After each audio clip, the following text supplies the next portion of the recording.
Greetings ladies and gentlemen, it is I am the one and only Tiana here once again, and I am back for the likes of the Maxi Toys videos, as you probably expect at this point in time. So ladies and gentlemen, welcome back for some more of Let's Play of Castlevania for the Nintendo Entertainment System, or NES for short. So, last time we essentially did manage able to start the game off, and while doing so, that we somehow managed able to take care of the forms of not only one stage, but 12 stages so far. So meaning about the fact that we've pretty much almost at the very end of the game already, concerning about the fact of how difficult this game can be, mainly due to the forms of some random enemy artificial intelligence behavior, specifically with those hunchbacks, as you can tell. In addition to that though, we also managed able to beat not one boss, but 4 bosses so far. So meaning about the fact that we did somehow beat the likes of the forms of certain amount of boss encounters, ranging from Queen Medusa, as well as the Frankenstein and Iago, and on top of that with the actual mummy men, and on top of that with the forms of that other boss that I can't seem to able to remember all about it. Well, mind you, it has been about quite a few hours since I actually have last played this game for sure. Although there's something I would classify for able to mentioning about this, is that one thing I honestly forgot to mention about ever since in yesterday's video on this, and that's what appears to be about the fact that I'm actually going to be playing the original Castlevania on the Castlevania Anniversary Collection on the Nintendo Switch to boost the actual quality, and on top of that, much like the forms of how it does it on the Mega Man Legacy Collection, both 1 and 2, that it does not contain the forms of that particular familiar licensed by Nintendo syndrome. So because of this though, yeah, relatively speaking though about the fact it's actually very similar to the forms of how it does it on most of those Mega Man games, including by the forms of those specific compilation games, digitally speaking. So that could be also applies for the forms of the Mega Man X games you know as well. So yeah, you probably get the idea about that. So anyways though, speaking of the devil, we actually stumbled across into those Axe Knights are pretty much a pain, especially because, well, we've now stumbled across into those guys, and like I said before, these guys can took about 9 hits to kill, so as a result, sometimes about the fact that they just love to defend themselves, especially concerning about the fact that you never know of when you exactly you're about to attack them to begin with, but when you're trying to able to utilize the firebomb, as you can tell, then you would able to actually kick their butts, but still, it is very unavoidable sometimes, mainly because of these godforsaken stairs. And oh boy, once we get onto the forms of Castlevania 3 Dracula's Curse, my god, that game is so obsessed with the forms of stairs you have to climb up to. So because of this though, yeah, you probably get the idea of why I was going to be thinking about this anyway, during the course of the later weekends for the majority of October as a month itself. Speaking of October though, is that, well, I can't even believe by saying this, is that today's date, of course, there is the 1st of October today, in some cases in 2023 today. So relatively speaking, we've only just got about 19 more days to go until the Super Mario Bros. Wonder is about to be approaching to its release. So, speaking of which though, is about the fact that we actually received some more gameplay footage for the Super Mario Bros. Wonder just before the game decides to come out, so believe in that note, I'm super very excited about that. I'm not exactly sure what character I'm going to be picking first, whenever I managed able to got myself the Super Mario Bros. Wonder, so even then note, yeah, we'll pretty much have to able to save that particular topic once we're able to actually get onto the forms of the next batch of certain Castlevania Let's Plays for a certain amount of time, so yeah, you get the idea about that. And of course, if you couldn't tell already, that the version of the Castlevania Anniversary Collection I'm playing on is of course the Nintendo Switch version, just in case about the fact that, seriously, I just love my Nintendo Switch Pro controller so much. So as a result of that particular matter though, because it's my comfortable way playing it, although, one thing I totally forgot to mention about, especially concerning about the fact I believe that both Sonic has mistakenly said that during the forms of the UK's timeline, when it comes to the forms of experiencing Sonic Frontiers, the Final Horizon DLC update, well, sometimes Sonic can be impatient sometimes. Back in June, he forms of about a couple of days ago, because he was very excited able to actually try out the Final Horizon DLC update for Sonic Frontiers, and specifically that he'll be back onto the forms of Sonic Frontiers by that time until tomorrow. So just in case you can able to actually finish up everything for Sonic Frontiers before we move on to the next couple of Sonic Let's Plays in the future. Specifically, not only for certain redo Let's Plays, but not just by the forms of Sonic and the Black Knight, to mark the 15th anniversary of the game's release, but also we have decided able to do yet another redo Let's Play, but this time it involves around on Sonic 3D Fleeky's Island, aka Sonic 3D Blast, for the Mega Drive / Sega Genesis, mainly because, well, despite the fact that we actually gone through 3 times for the sake of the forms of playing through Sonic 3D Fleeky's Island in our channel, but I will have to admit it though right away, is that if you couldn't tell already, we no longer have ourselves our 3rd time playing the actual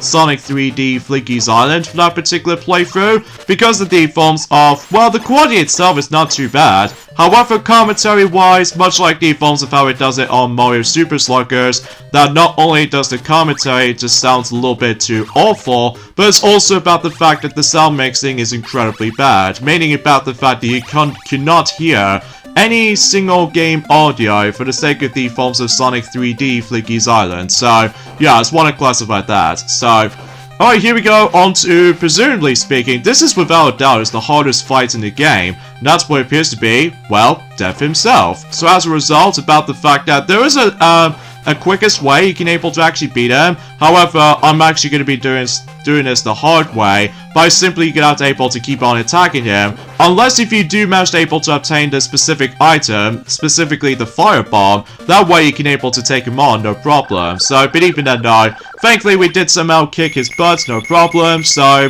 and sometimes though, those little dangers, as you can tell, these can be pretty much a pain to dodge. So, either way though, that pretty much takes care of the forms of stage 15, or specifically, the 5th level 5. So now we move on to the final part of Castlevania. And this is where we will come across into ourselves the iconic moment for the likes of the forms of the Castlevania games, at least specifically in every single game in the series, which it appears to be about the fact that, well, first of all, we need to able to try to avoid a large gaps of bottomless pits, while simply try to dodge those godforsaken bats. So as a result, about the fact that as long as we able to utilize the stopwatch, then obviously we should able to take care of this part no problem. So I really do wish if we were able to actually find the actual hot roast somewhere, but hopefully we'll try to find that in certain areas. So let's go inside, and relatively speaking, we now moved on to the most iconic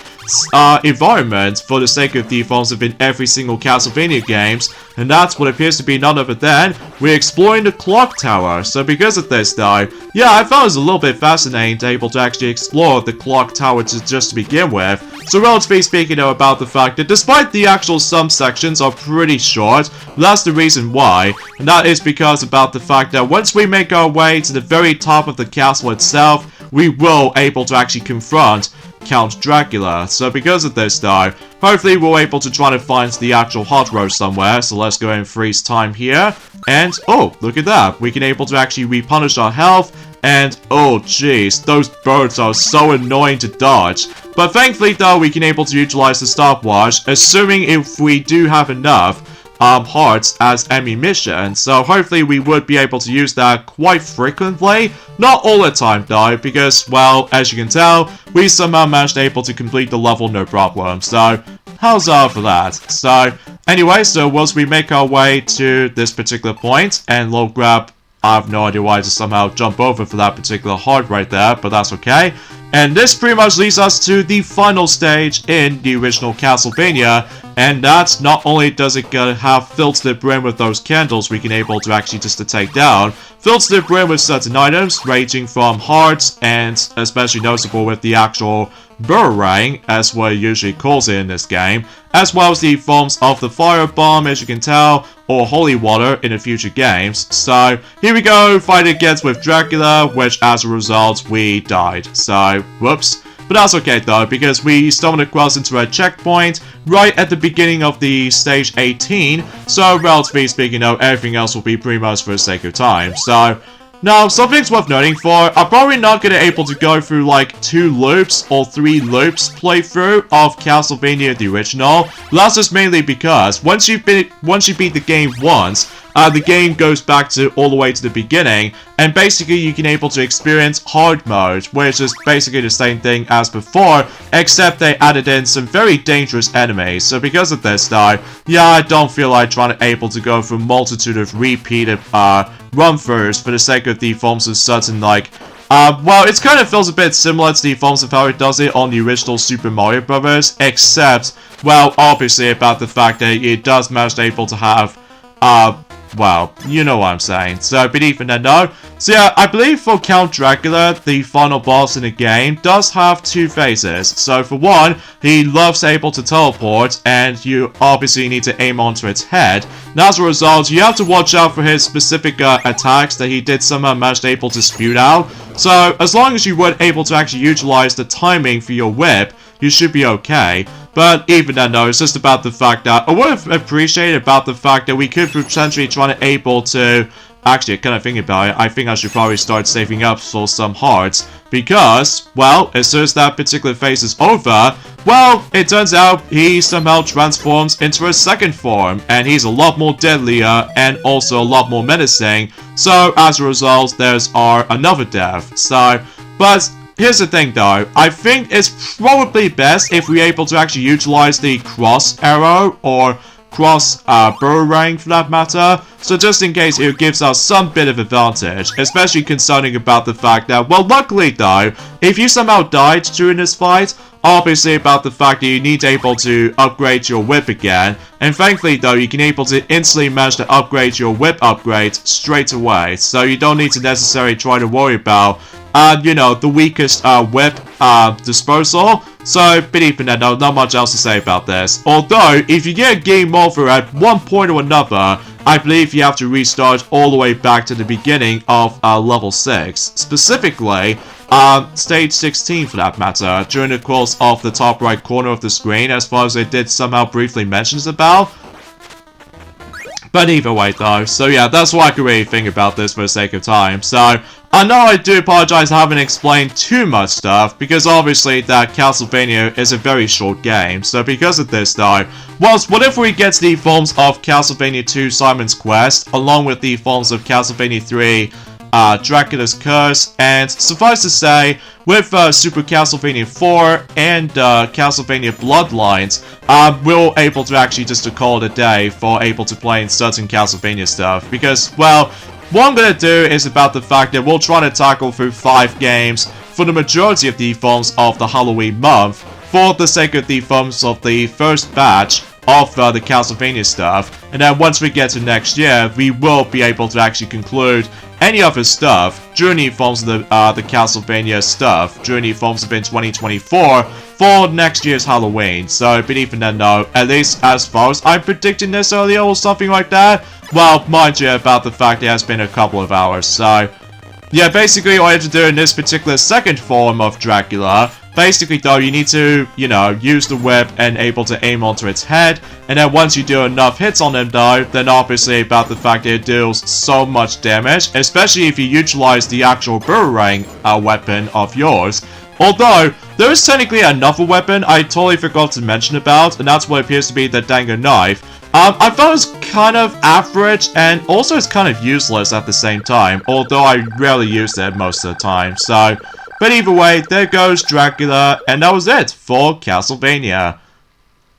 And then we see the ending, where basically the castle just somehow crumbles, and that's all there is to it, basically. So, yeah, the story is pretty simple, although, once we get to the future games, things get a lot more interesting. So because of this, though, yeah, for my final thoughts of the original Castlevania, though, it was pretty dang good, even on the NES donors. Although I will admit though, the controls does not age very well, although it can be pretty difficult at times, mainly due towards at the very end of the game, where certain enemies likes able to kick your butt, But for its time though, is about the fact that you should probably able to give this one a try, especially concerning about the fact that if you want a challenge, by all means play this game, especially concerning that you're seriously gonna like it. So yeah, this is me, Tiana, from the likes of the Maxi Toys, and I suppose that next weekend we're about to tackle through is Castlevania 2 Simon's Quest for the NES, and my goodness, the gameplay changed dramatically for that game.